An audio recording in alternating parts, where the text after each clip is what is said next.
Aí, agora seguimos. Então vamos lá. Aspectos históricos internacionais. Nessa divisão aí de pré-estado constitucional, para depois passarmos para o estado constitucional, depois vocês vão ver um pouquinho mais para frente que eu faço uma rememoração do que é sociedade, estado de direito, estado democrático de direito. Eu vou fazer esse paralelo. Mas basicamente assim, entendam que constitucional aí não necessariamente é uma constituição, mas tenham em mente que seria pelo menos um instrumento normativo principal, tá? Não necessariamente uma constituição, porque nessas sociedades, obviamente, já não havia uma constituição, não havia nem normas, que é o que a gente vai conversar agora. E nas próximas, que seriam já os estados constitucionais, não havia muito bem certa a ideia da constituição, mas havia sim a ideia de se regulamentar por meio de uma norma, de um instrumento normativo mais central, mais centralizado, a possibilidade dos atos civis, políticos, jurídicos, econômicos daquele Estado. E o André Ramos fez essa divisão, eu achei interessante, por isso que eu replico para vocês, que ele coloca, tem essa questão das primeiras sociedades, que como que os direitos humanos, se eles evoluem junto com a sociedade, que eu estou falando para vocês uma diferença. Se a gente está falando do século VIII a.C., de 8 a.C., então no século XXI, depois de Cristo, estou falando de 30 séculos aí de história, né? Então, se os direitos humanos acompanharem essa evolução, existe uma evolução natural, que é a evolução da linguística, a evolução do texto. E, por consequência, é a evolução da norma. É aquilo que antes era falado, passou a ser escrito. Antes era dito, passou a ser positivado. Então, toda vez que vocês verem o termo positivado, ou algo positivo no direito, não é que é algo legal, é que é algo transcrito para o papel, tá? E aí, nessa fase, nesse começo de sociedades, como é que era passado uma norma, por exemplo? Como é que eram as normas de divisão de propriedade, ou de autoridade, de ritualísticas de uma celebração de casamento, de uma celebração fúnebre, ou de uma celebração de nascimento? Como é que isso era passado de geração para geração? Isso era passado através de lendas, de contos. Então, essa era a forma de transmissão. Chegou um determinado momento na história do homem que isso começou a ser feito como? Pintado na parede. E da pintura na parede, até a gente chegar no que a gente tem hoje, essa letra, não teve um processo evolutivo grande aí? A gente pegou um símbolozinho desse tamanho, juntou com o símbolozinho, formou uma palavra, essa palavra é oração, frase, texto, e deu um conteúdo para aquilo, né?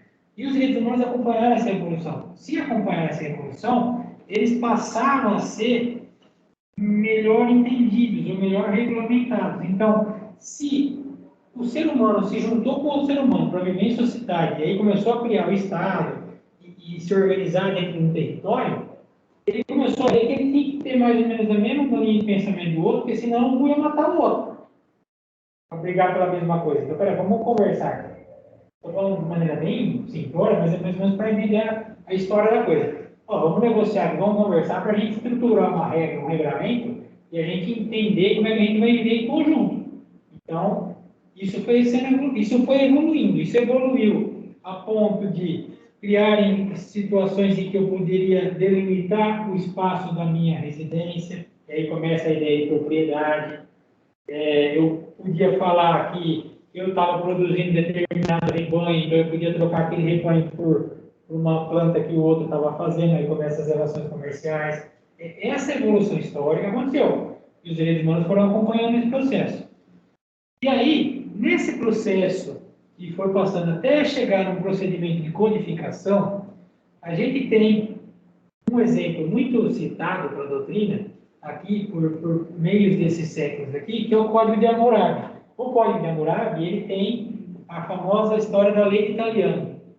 É olho por olho, dente por dente. Dente por dente. Aí até coloco para vocês, né? E assim ficamos cegos e banguelos.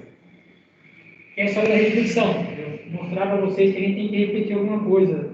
Por que isso não se aplica hoje? Porque é muito fácil você falar, matou, tem que morrer. Basicamente essa é a ideia. Só que se eu quero que a coisa evolua, eu tenho que mostrar que ela está errada. Então, eu tenho que reprimir aquele crime, não tenho que simplesmente extinguir ele ou não entender o motivo daquele crime para aí sim curar a sociedade daquele problema que ela tem. É isso que os direitos humanos propõem, uma tentativa de compreensão. E o Código de Hammurabi, nessa linguagem, nessa tentativa de linguagem, ainda não eram palavras, ainda eram símbolos, tá? Como era a linguagem egípcia e tal, mas que começou a estruturar uma ideia e ficou mais fechadinha, mais hermeticamente fechada. O que isso proporcionou? Uma melhor transmissão de informação. Então, naquela ideia de que antes era passado por lendas, se eu conto uma historinha, sabe a história do telefone sem fio? Eu conto para você uma coisa, você vai contar para o outro, não começa a perder o contexto no meio do, né? E como eu começo falando sabão, ela fala mamão, a outra vai entender irmão. Quando eu passo isso para o texto, e eu vou transmitindo de geração para geração, a interpretação pode até ser discutível, mas o que está no texto não vai mudar. Então, isso começou a evoluir, e as normas foram evoluindo nesse sentido.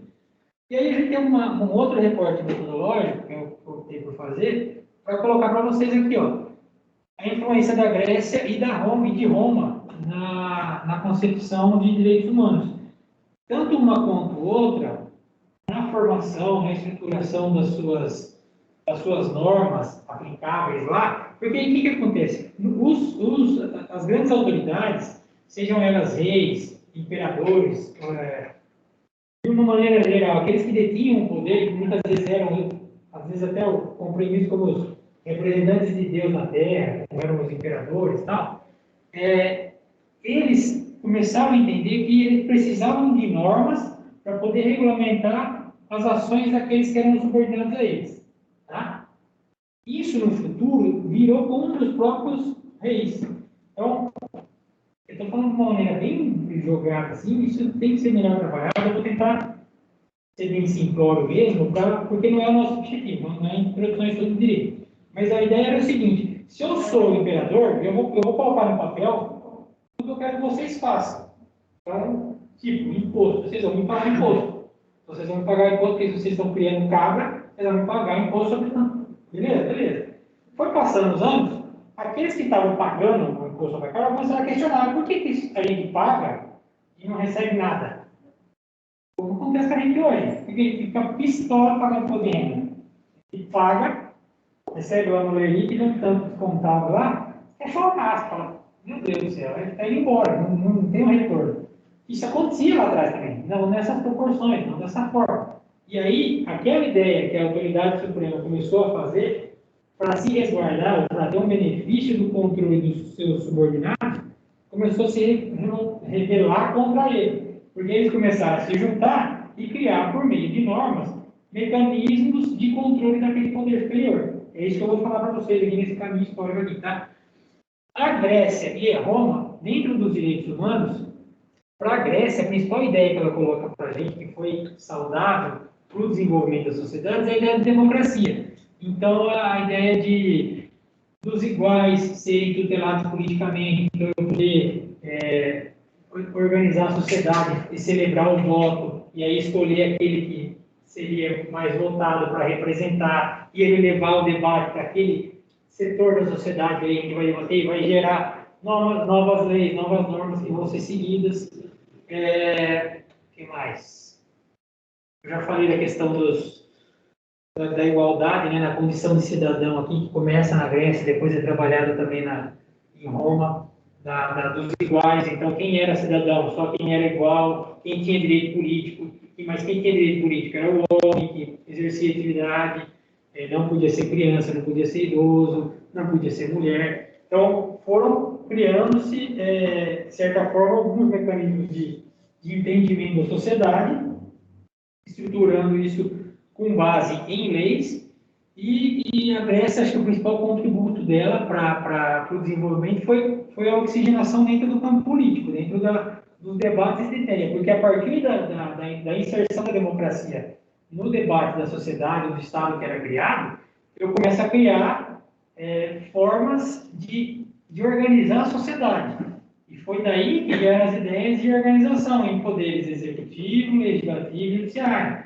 Que um vai fazer a lei, o outro vai executar a lei, o outro vai aplicar a lei ao caso concreto. Então, eu começo a ter essas diferenciações. Tá?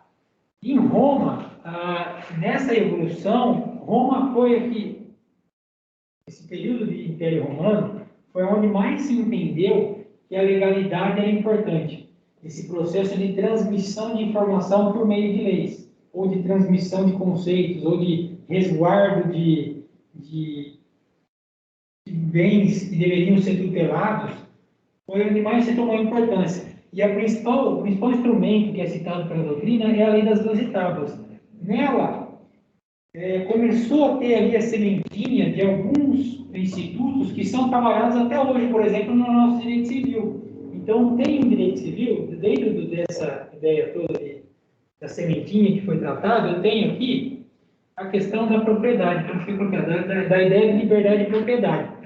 Tudo que eu tenho no direito civil hoje, está regulamentado no nosso Código Civil, de defesa da propriedade, de condições da vida íntima do matrimônio, boa parte dela começou aqui. Depois passou por um crivo na evolução do processo cristão católico, também teve uma influência na formação das normas brasileiras, mas a defesa da propriedade tem a sua origem aqui. É aqui que falou o seguinte, olha, se eu tenho condição de manter a minha propriedade, o máximo que pode acontecer é eu pagar um percentual do que eu produzo para o Estado. Que aí o Estado vai usar isso para me fornecer estrada, para me fornecer saneamento, para me fornecer,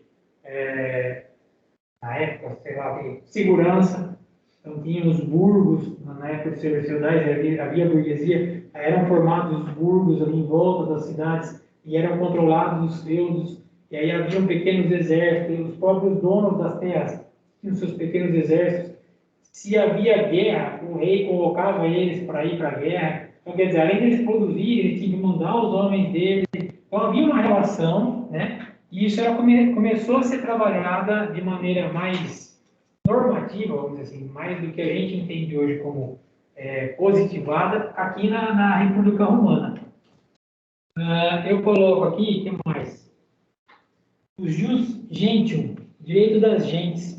Esse direito aqui ele é muito trabalhado no direito internacional, público e privado. Como a gente fala de direito humano, a gente acaba tangenciando ele. Então, na ideia de conversa entre os estados, entre as nações, o jus gentium, ele é importante porque ele começa a mostrar que existem ideias que elas são, de certo modo, uníssonas, então elas podem caminhar de estado para estado e ser regulamentada, ainda que sem muitas condições iguais, em países diferentes, elas podem ser reguladas mais ou menos da mesma forma. Então, eu posso falar que um cidadão, por exemplo, só vai ser cidadão se ele nascer naquele limite territorial ou se ele nascer de filho, ou se ele for filho de naturais daquela região territorial. Que é o nosso caso, por exemplo. Se você é brasileiro quando? Você é brasileiro se você nascer no Brasil, se você nascer num território considerado brasileiro, então se você nascer dentro da embaixada do Brasil, lá na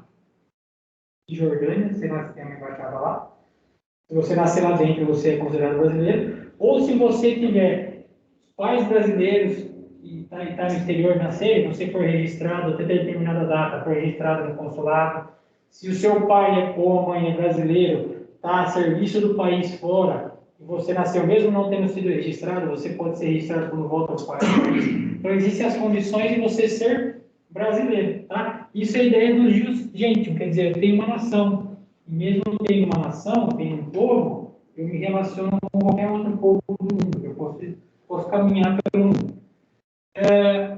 E também, eu fiz um paralelo aqui, nessa questão que eu estava falando lá atrás, da influência da religião, que é a religião, no nosso caso, basicamente é a religião cristã, né? Fortemente a religião cristã, no mundo ocidental, a gente teve o lado do cristianismo muito forte. Por quê? Porque na ideia de que eu sou semelhante a Deus, eu sou feito a imagem e semelhança de Deus, nessa concepção católica que foi transmitida por todo mundo ocidental, seja na concepção protestante, na concepção católica. Esse dogma foi transmitido.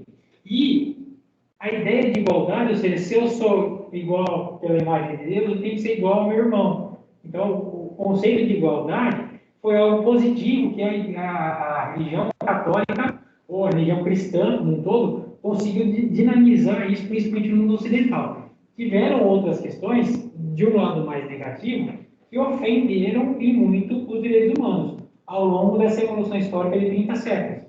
Então, eu citei dois casos, a da Santa Inquisição e das Guerras Santas.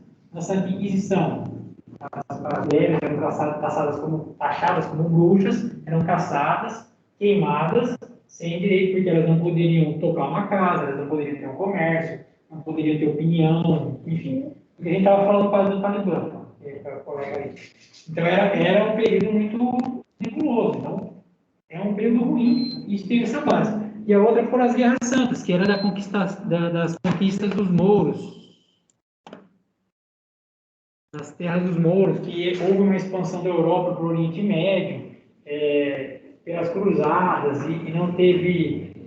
A ideia era dinamizar o cristianismo, e conquistar terras, e aí tem o objetivo econômico de ganhar riqueza. Então, foram pontos também que o cristianismo causou ofensa aos direitos humanos nesses 30 séculos, tá?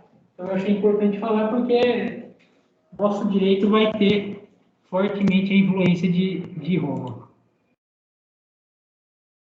Dando um pulo agora para a Idade Média e Idade Moderna, tá, dos séculos 5 a 18, eu selecionei para vocês,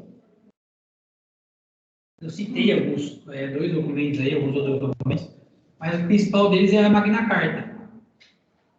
A Magna Carta, do século XIII, 1215 lá na Inglaterra, ela começa já a colocar para a gente algumas condições que elas são base para algumas coisas que a gente tem na Constituição até hoje. Então, lá na Magna Carta começou essa discussão para, por exemplo, direito de ir e vir. E depois vai fundamentar isso aqui, ó. Habeas Corpus Act. É um outro instrumento que foi também feito na Inglaterra, 500 anos depois, para regulamentar o direito de ir e vir, que é o habeas corpus. Tá? A instituição do Tribunal do Júri, então seria julgado pelos meus pares. Isso está no nosso Código de Processo Penal. Começou lá em 1215. Tá? O acesso à justiça, que a gente tem esse debate até hoje, se o acesso à justiça tem que ser gratuito ou não. Tem uma obra famosa do Capelletti e do Gart, que eles analisam o acesso à justiça e eles propõem as ondas renovatórias de acesso à justiça. Eles vão falar da questão econômica, eles vão falar da questão da pluralização de ações, então tem ações que são de cunho coletivo, que são mais interessantes do que as de cunho individual, que elas resolveriam as questões de maneira mais dinamizada. Hoje, dentro do direito, para quem seguir no curso e gostar de direito constitucional, gostar de direito administrativo e direito processual e gosta da relação entre os poderes, o tema que está mais em voga hoje é chamado de processo estrutural. Então, o que quer dizer esse processo estrutural? Na relação dos poderes, o legislativo legisla, o executivo executa as leis. E o judiciário teria que mandar aplicar as leis quando é levado para ele. Só que o judiciário, quando fizer isso, no processo estrutural, tem que agir muito mais como um mediador do que propriamente como um executor, como um batedor de martelo. Ele tem que chamar todos os envolvidos para um diálogo e tentar compor uma solução com o menor impacto negativo possível. Então, menor impacto no orçamento, menor impacto na gestão pública, menor impacto no tempo que aquilo vai demorar para ser realizado. Isso é um debate que existe hoje, que começou dentro de tutela coletiva, que começou dentro de acesso à justiça. Tá? Então, a gente vai voltando. Pena ser proporcional ao crime, né? Numa clara e evidente cisão ao Código de Hammurabi. Então, agora eu vou ter que analisar. Uma coisa que a gente tem no Código Penal hoje, por exemplo, um crime de furto. Outra coisa é um furto qualificado. Eu tenho homicídio culposo, homicídio doloso, tem qualificadoras para isso, tem atenuantes. Então, eu vou dosimetrando a pena, a depender daquilo que aconteceu naquela situação fática, tá? É caso a caso. Então, matou, o Código Penal vai falar, matar alguém. Você lembra da ideia ética? A Bíblia fala, não matarás. Nosso Código Penal fala, matar, pena tanto. Então, está te dando opção. Você quer matar? Se quer matar e for pego, você vai ficar de tanto a tanto. Aí você vai ter as qualificadoras. Então, se for com crueldade, as qualificadoras vai subir na pena. Até o limite máximo que a gente tem, que foi por conta do Tratado Internacional, que não pode passar de 30 anos. Tá? E aí você tem o sistema penal de cálculo de pena para redução de pena, que você vai calcular quanto tempo ele vai cumprir a pena em regime fechado, regime semi-aberto, regime aberto, e aí se for um preso com bom comportamento, ele tem direito à progressão de regime. Ele vai fazendo os cálculos de acordo com a pena, de acordo com o comportamento dele. Quem que criou isso tudo?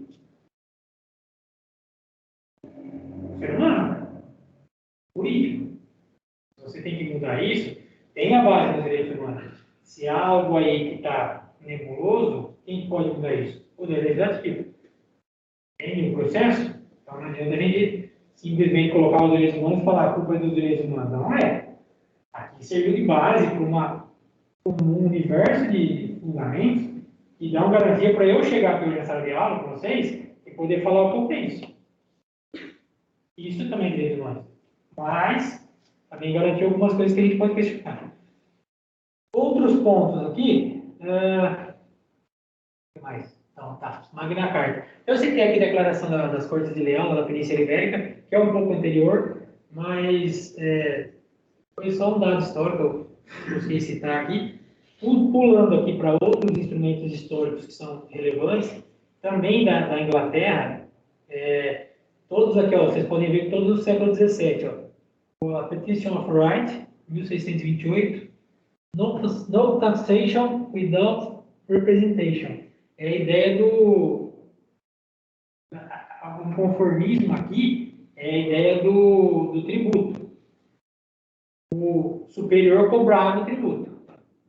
E a galera de baixo, clero, né, mas a nobreza, que trabalhava e comercializava as coisas, começava a pagar o tributo e não via reflexo daquilo. E aí começou a falar o quê? Por que eu estou pagando algo se eu não tenho voz para nada? Então, os movimentos de superação daquele monarca, ou daquele imperador, ou daquele rei, começaram aí. E aí começaram a se criar estruturas, aí começa a ideia da república. Virei aqui, acho que foi em Roma, no slide anterior. A ideia da República Romana é exatamente isso. Eu tiro a ideia da monarquia, ou de poder centralizado, para poder controlar aqui com base no legislativo. Então, o legislativo faz as normas, o rei atende a essas normas. Se não atender, eu faço um novo processo de tiro ele e coloco alguém no lugar. Tá? O de baixo começou a regulamentar. E, nessa ideia aqui do no taxation without representation, eles começavam a pagar o tributo e não ter retorno. Eles falaram, estou pagando algo, não tem? Começou a fazer algo para passar a ter representação. Como eles começaram a criar o parlamentarismo, ter ideias a serem defendidas e criarem normas para isso, aí que eles começaram a entender que eles poderiam balizar as atuações do rei, do imperador, de quem era a autoridade suprema. E aí passaram por conta dessa petição aqui, ter poder de voz. Né? Então, por conta de representantes deles, puderam chegar ali no ouvido da autoridade e pedir algo. E aí foi nesse processo que se criou a ideia de vamos fazer um legislativo para regulamentar as normas e passar a segui-las. E aí eu tenho a ideia do devido processo legal. Ó. E aí que eles criam vamos criar as normas para elas serem seguidas, que aí eu sabendo as regras do jogo, já diria... Quem fala lá, a regra é clara? Arnaldo? A regra é clara. Então, se eu sei o que está acontecendo, eu vou seguir. Se eu sei como é que eu vou ter que agir, eu não vou fugir daquilo. Se eu fugir, eu sofro as sanções por isso. Tem o Habeas Corpus Act, de 1679, alguns anos depois, e o Bill of Rights, de 1689. Ela é a chamada Declaração Inglesa de Direitos. Tá? Da Bill of Rights, talvez, ela aqui, depois, o pulo que deu da Magna Carta até a Bill of Rights, foi a que mais se solidificou o que estava na Magna Carta. Então, por isso que talvez a Magna Carta é muito mais citada pela doutrina, com maior destaque, do que propriamente o Bill of Rights. Ele basicamente pegou o que estava na Magna Carta, com as inclusões que foram acontecendo ao longo da história, e deu aquela solidificada, tá? Mas basicamente é o replique dele. Tem mais gente aqui. Vou voltar para mais uma.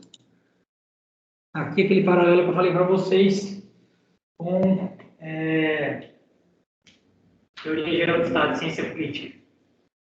Eu estava falando da sociedade. O que é um Estado democrático de direito? Isso aqui a gente vai falar depois, quando vocês forem falar, principalmente entender os direitos fundamentais, eu tenho aula de direito constitucional 1, 2, que aí tem que analisar os primeiros artigos da Constituição. Está lá no artigo 1º, fala que a República Federativa do Brasil é um Estado democrático de direito. O que quer dizer isso? Quem arrisca aí? O que é Estado? Vamos começar do começo. O que é sociedade? Alguém arrisca, vai. Isso. Aí. É isso. Sociedade. Até a etimologia da palavra é isso. Você junta sócios. Junta algumas pessoas que têm o mesmo objetivo. E o que é Estado? São essas mesmas pessoas que cravaram um espaço na Terra. Então, é a sociedade dentro do domínio territorial. Beleza? O que é um Estado de Direito? Pessoas limitaram o espaço, criaram umas normas que vão seguir. Esse é o Estado de Direito. O que é um Estado democrático de direito? Esse democrático aqui só entrou por conta dos direitos humanos. O que os direitos humanos fazem? Falam que eu tenho que promover evolução, que eu tenho que aplicar aquilo que o mundo está querendo que seja aplicado de uma maneira econômica para o desenvolvimento do ser humano como ser humano, da dignidade. Não é isso que falou lá o preâmbulo da Declaração dos Direitos do Homem, da Declaração Universal dos Direitos Humanos e Pacto da Costa Rica, que eu coloquei para vocês aqui no começo? Ela falava isso para a gente, lá no preâmbulo, não é nem as normas dela, no preâmbulo. O democrático fala o seguinte, ó, eu tenho um Estado de Direito, então eu tenho uma sociedade dentro de um limite territorial organizada por um sistema normativo. Só que esse sistema normativo, ele não vai só regrar aquilo que eu vou fazer, ele vai traçar objetivos em que eu quero chegar, onde eu quero levar o meu Estado. Essa é a ideia do democrático. E esse objetivo, na nossa Constituição, são os direitos fundamentais. Então, quando eu falo lá de saúde, educação, da igualdade de todos, esses são os direitos fundamentais que estão na nossa Constituição que jogam esse democrático. Só que a origem deles, o embasamento deles, são os direitos humanos. Então, o Brasil se compromete a assumir todo um panorama normativo internacional de defesa de direitos humanos. A nossa Constituição de 88 vem falar a República Federativa do Brasil, considerando tudo que já falou no mundo, para todos esses países, todos esses tratados que a gente já assinou aí, ou sinalizou que vai assinar, eu me comprometo a efetivamente colocar como objetivo meu solidificar, concretizar os direitos fundamentais que eu vou colocar aqui. Só que esses direitos fundamentais são os direitos humanos. E quem tem a dignidade da pessoa humana? O ser humano. Então, quem vai concretizar isso? O Estado brasileiro. Quando eu jogo isso para o Estado, eu coloco no Estado uma baita responsabilidade. E tem que ser do Estado essa responsabilidade. A gente não pode fazer isso sozinho. Por isso que os tratados internacionais são feitos entre países. Eu posso celebrar um contrato internacional entre um cidadão e um Estado. Mas um tratado internacional é entre países, para eu ter um peso. O Estado brasileiro assume esse compromisso. E essas ideias todas debatidas, assim, que culminaram no que a gente define hoje o Brasil como Estado Democrático de Direito, começaram lá no Iluminismo, séculos 17 e 18. E aí eu destaco alguns pensadores que vocês provavelmente tiveram contato na graduação, em outra graduação, ou no ensino médio. Tem o Thomas Hobbes, John Locke, Hugo Grosso, Saint-Pierre, Jean-Jacques Rousseau, César Beccaria, Immanuel Kant. Essa galera aqui fala que nessa evolução da sociedade, nessa preocupação do ser humano, eu concedo o Estado, eu como ser humano, sei que eu tenho a minha dignidade, eu sei que eu tenho a minha liberdade, eu sei que eu tenho a minha igualdade, ninguém vai tirar de mim isso. São os meus direitos humanos, tá? Falo muito de liberdade, igualdade, dignidade, porque é o básico, mas tudo isso se encaixa dentro de dignidade. Dignidade é o conceito mais amplo que tem. Então, isso está inato a mim, eu não perco. Só por eu ser humano eu tenho isso. E, a partir do momento que eu vivo no Estado, eu concedo a esse Estado um pedaço dessa minha liberdade, um pedaço dessa minha dignidade, um pedaço dessa minha igualdade, para que ele gerencie a minha vida naquela sociedade organizada e componha de maneira mais equânime possível todo mundo no mesmo patamar, ou pelo menos tentem fazer todo mundo caminhar no mesmo patamar. É a história do burrinho correndo atrás da cenoura. Não quer dizer que vai comer a cenoura, mas é o nosso objetivo. É onde a gente quer chegar. Então, a Constituição ela tem esse papel importante. E aí o Thomas Hobbes vai falar no Leviatã, o ser humano abdica da liberdade total e se submete ao poder do Estado pelo bem comum. O Hugo Grosso, Direito de Guerra e Paz, são os livros, tá? Está em itálico, que são os livros desse povo aqui que vale a pena ler depois. Existem normas inerentes à condição humana, aí já começa a ideia do direito humano. Ó. Normas inerentes à condição humana. Ele começou a analisar e no mundo a condição de paz era melhor do que a condição de guerra. Com certeza ele fez essa análise sem implicações econômicas. A única preocupação dele era o cunho social, provavelmente. Porque econômica, irmão, se eu sou dono de uma indústria bélica, eu quero mais é que todo mundo se mate para vender arma. E essa não foi uma preocupação dele, provavelmente, quando ele fez essa abordagem, essa análise que tenho certeza que foi muito mais sociológica do que econômica. John Locke, segundo o Tratado sobre o Governo Civil, o Estado deve salvaguardar os direitos naturais do homem. Aí, ó, o vínculo lá com o Thomas Hobbes no Leviatã. Porque o Thomas Hobbes no Leviatã ele fala o seguinte: se eu não dou para o Estado um pedaço da minha liberdade para ele controlar a nossa atuação, a gente se corrompe. É o grande monstro, o Leviatã. Eu vou consumir o próprio Estado porque eu não sei me controlar. Tem que ter uma entidade, que é o Estado, criada. O Estado é algo fictício, né? Existe Estado. A gente criou ele. A gente coloca uma responsabilidade jurídica, tem uma personalidade jurídica, tem um CNPJ, mas é uma ficção. E a gente cria ele para que ele regulamente a nossa vida. A gente coloca pessoas para controlar ele. Essas pessoas são eleitas. Então tem que ter essa condição. Saint-Pierre, projeto de paz perpétua, paz mundial é um mecanismo mais nacional de manutenção da vida do que a guerra, o que é óbvio, que a guerra destrói a vida. O Jean-Jacques Rousseau, no contrato social, liberdade e igualdade como valores inerentes aos homens, embasamento da inalienabilidade dos direitos humanos. E ele começa a trabalhar essa ideia de que se a liberdade e a igualdade são inalienáveis ao homem, eu não posso desassociá-las. E essa desassociação, ela não existe nem quando eu, por um contrato social, concedo ao Estado uma parte delas, porque elas continuam sendo minhas. Eu simplesmente concedi ao Estado o dever de organizar todo mundo, mas eu não estou concedendo nada. Então, ele destoa um pouco do que o Hobbes fala. O Beccaria vai falar dos direitos das penas, o jus puniendi. Então, até onde o Estado pode exercer a sua função de punir. Se ele pode ultrapassar determinados limites, até onde ele pode chegar. E o Kant vai fechar o conceito da dignidade intrínseca a todo ser humano. Quer falar? Você quer falar? Vamos seguir. Tem alguma pergunta, pessoal? Não? De boa? Tá. E aí eu dou um outro pulo moralidade contemporânea, século XVIII a XXI. E aí, o que eu cito para vocês? 2 grandes eventos, e aí, do século XX, alguns bons eventos aí. Então, século XVIII, do século XVIII ao XXI, eu tenho, basicamente, 2 grandes acontecimentos que embasam a Declaração dos Direitos Humanos, que a gente vai usar como principal documento histórico, e elas dão uma guinada, na verdade, elas mudam todo o contexto histórico mundial. Por quê? Começa com a independência norte-americana. A independência norte-americana, houve uma cisão muito importante entre o velho continente e o novo continente.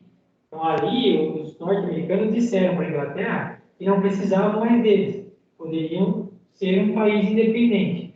Nesse processo todo, eles buscaram unificar todo o território.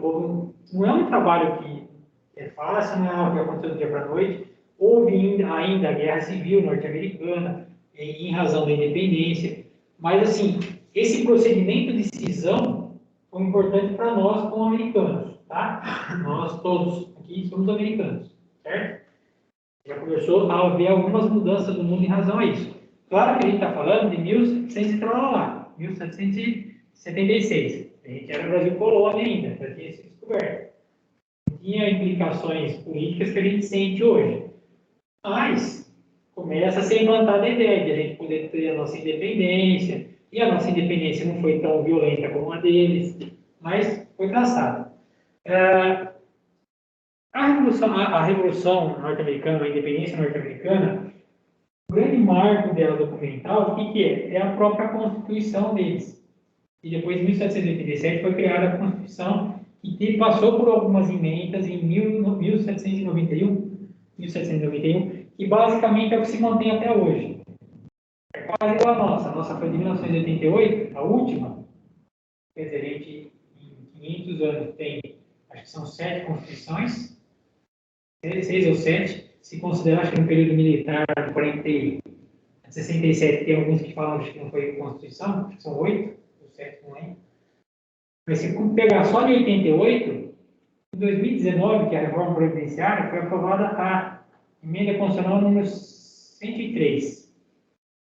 A dos Estados Unidos, em 1791, tiveram algumas emendas, e ela praticamente se manteve a mesma até hoje. Então, as formas de Constituição são diferentes.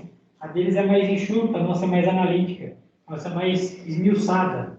Então, dá uma margem maior para criar outros tipos de legislação. A deles é mais fechadinha, então depende de um sistema normativo mais vinculado. Tá? Vocês falaram que tiveram direito constitucional, né? Vocês estão em qual constitucional? 1, 2. Não, está. 2. Mas já passaram pelas histórias de constituições brasileiras? Já tiveram? Então, beleza. Então, o primeiro evento é a Revolução Norte-Americana. O segundo evento é a Revolução Francesa, que é depois. Às vezes, o pessoal não tem muito isso claro, pela quantidade de filmes, talvez, parece que a Revolução Francesa foi antes que a independência norte-americana. Na verdade, não foi. A americana influenciou a francesa. E aí, em 1789, tem essa Revolução Francesa. O principal marco foi a tomada da Bastilha, que é quando a classe média toma a Bastilha, que era uma antiga prisão em que eram armazenadas as munições ali, e daí eles tinham as armas e foram para as ruas, e aí tomaram o governo, e aí mudou. Cria-se uma... Como é que se dá uma revolução? Como é que se muda uma Constituição? Você tem que criar uma nova Assembleia Constituinte. Então, houve um processo de revolução, você tem que ter uma cisão. Dificilmente você vai ter uma nova Constituição sem uma cisão. Teve essa revolução, criaram uma nova Assembleia Constituinte, criaram uma nova Constituição, e eles apresentaram para a sociedade francesa a Declaração Francesa de Direitos do Homem e do Cidadão, e dela trabalharam e criaram a Constituição deles também, que não é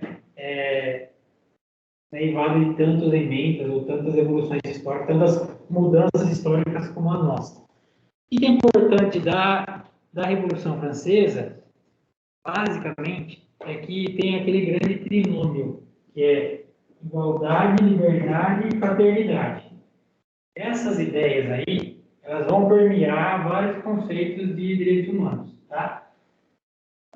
Um desses conceitos, uma das partes dos direitos humanos que elas vão permear é a ideia de dimensões e gerações de direitos humanos. Então, quando o Bobbio, na era dos direitos, ele cria essa ideia de gerações ou dimensões de direitos humanos, na verdade ele não cria, ele cita, ele pega uma pesquisa anterior e começa a trabalhar essa ideia. A primeira geração é baseada na liberdade. A segunda geração de direitos humanos é baseada na igualdade. A terceira, na fraternidade. Só que aí a gente continua. Depois vai ter a quarta geração, quinta geração, sexta geração, ainda vai, alguns falam da sétima. Então, mas tem essa trilogia, vamos dizer assim, né, que começou porque houve um processo de libertação. Há uma lógica numa evolução normativa. A primeira delas foi o quê? Eu não falei que quem estava sendo governado se libertou, começou a fazer as coisas contra quem estava governando. Essa é a ideia da liberdade. Quando eles chegam e começam a fazer aquilo, todos aqueles que estavam naquela situação querem se manter em situação de igualdade. É o segundo ponto. E quando se atinge esse determinado platô, e eu começo a equalizar a situação em que, por meio de normas, eu vou fazer uma coisa organizada, a ideia de fraternidade vem no sentido de, ou deveria vir no sentido de, beleza, eu estou aqui em cima, eu consegui organizar a coisa, eu regularizo, eu normatizo a atuação de quem vai me controlar, e eu tenho que pegar quem está lá embaixo passando necessidade e tenho que trazer ela para cima, tenho que aproximar ela de mim. Isso é uma concepção de classe social, tá? Essa é a ideia de fraternidade, tá? Que puxa. Isso permeia essas ideias de direitos humanos, dessas três primeiras dimensões que foram abordadas pela doutrina. Também vão permear dentro de processo civil, naquela história de acesso à justiça, que eu estava falando do Capelete do Gart, eles usam a liberdade, a igualdade e a fraternidade para falar das ondas renovatórias do direito também. Eles fazem esse paralelo de como que evoluiu o direito processual, o devido processo legal, exatamente nessa condição de liberdade, igualdade e fraternidade. E aí, moçada, vamos finalizar aí, ó, com vocês, século XX. O que aconteceu nos últimos 100 anos, ó? Então, 2021.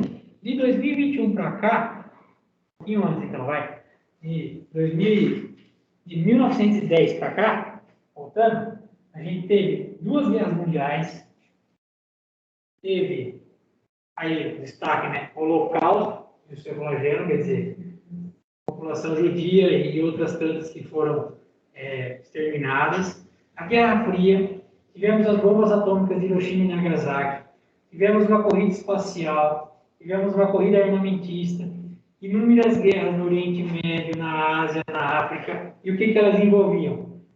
Busca por controle de combustíveis fósseis, desenvolvimento de armas, aumento do poder econômico, enaltecimento do fanatismo religioso. Tudo isso aí orgulhou esse século. Caldeirão pegando fogo. E no meio disso tudo, esse borbulha todo aí, o que o mundo começou a fazer? Se organizar.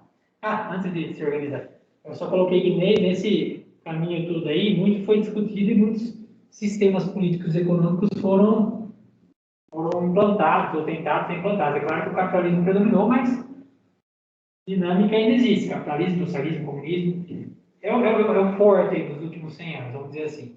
Mas nesses 100 anos, da mesma forma que borbulharam todos esses eventos de cunho internacional, que mexeram com boa parte da população mundial, houve uma considerável organização no sentido de que surgiu a Organização das Nações Unidas em 1945, e a principal ideia dela galera, né? Vamos conversar que acabamos de sair de uma guerra e ia matar todo mundo aí. Então vamos caminhar para essa saída, né? Que foi em 48. Além disso, também tivemos aí, ó, criação do Fundo Monetário Internacional e Banco Mundial, na ideia de tentar auxiliar países em desenvolvimento ou subdesenvolvidos. Países ricos fariam o aporte, fariam empréstimos para poder bancar projetos de desenvolvimento. Blocos econômicos como o Mercosul, União Europeia, organizações internacionais como a Organização Internacional do Trabalho, Organização Mundial do Comércio. Criou-se o G8, os países mais desenvolvidos e industrializados, G20, que é o G8 mais os países emergentes. Em 1998, pelo Estatuto de Roma, Tribunal Penal Internacional. Então, tudo isso aqui, ó, tá, a nossa disciplina está cravada em tudo isso aqui, ó. Tá? Direitos humanos tá nesse meio todo aí. Então, por conta de tudo que aconteceu no mundo nos últimos 100 anos, os direitos humanos conseguiram, ou tentaram, ou tentam, vão continuar tentando, por ser uma disciplina, uma matéria, um conceito imutável historicamente, como a gente acabou de ver, eles tentam aproximar as nações. Eles tentam mostrar que há uma sinergia, há conceitos em comum e que isso deve ser melhor trabalhado constantemente, diuturnamente. Para finalizar, ó, instrumentos normativos de relevância para a consagração dos direitos humanos, que é depois de, ao longo dessa trajetória de implantação desses sistemas aqui ao longo dos últimos 100 anos, tem também nos próprios estados instrumentos normativos que foram servindo de referência e que se começaram debates e eles foram sendo ampliados a nível internacional. A Constituição do México, em 1917, e a Constituição da República Alemã, em 1919. E aí, lembrando, depois a gente teve a Segunda Guerra Mundial, tá? Só um parênteses. Parem para pensar. O Reich alemão, todo o nazismo, ele foi totalmente imoral. Mas dentro do ordenamento jurídico alemão da época, ele foi legal. Ele tinha um regulamento próprio, ele tinha uma constituição própria.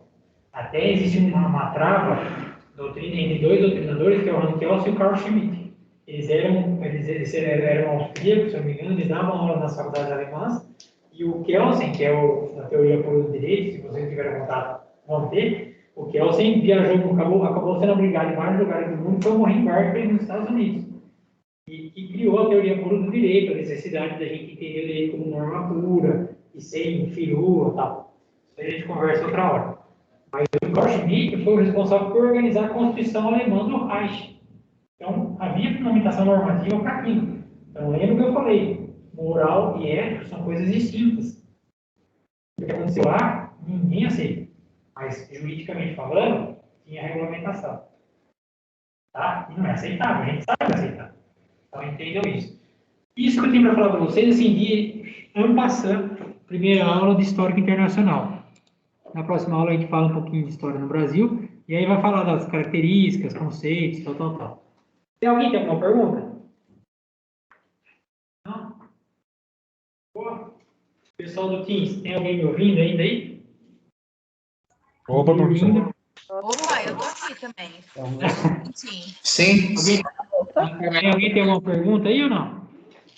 Não, tudo em ordem, professor. Então tá bom. Pessoal, era isso que eu tinha para passar para vocês hoje. Espero que tenha sido indolor.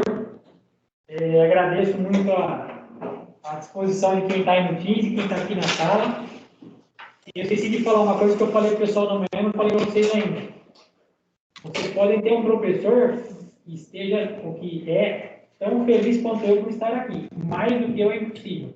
Porque eu estou no recomeço, estou voltando, depois de alguns anos fora, busquei isso por um bom tempo e estou muito feliz de estar com vocês. Então, espero eu contribuir muito com o aprendizado de vocês. Podem contar comigo, o que for. E é isso. Uma satisfação muito grande estar aqui com vocês hoje. Então, contem comigo aí. Beleza? A gente se vê quarta-feira que vem, tá bom, moçada? Até mais. Bom descanso para vocês aí. Até mais, professor. Boa noite. Tchau. Boa noite. Boa noite.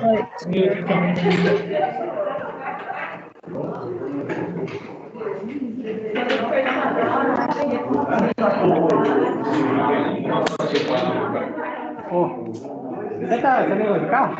Não,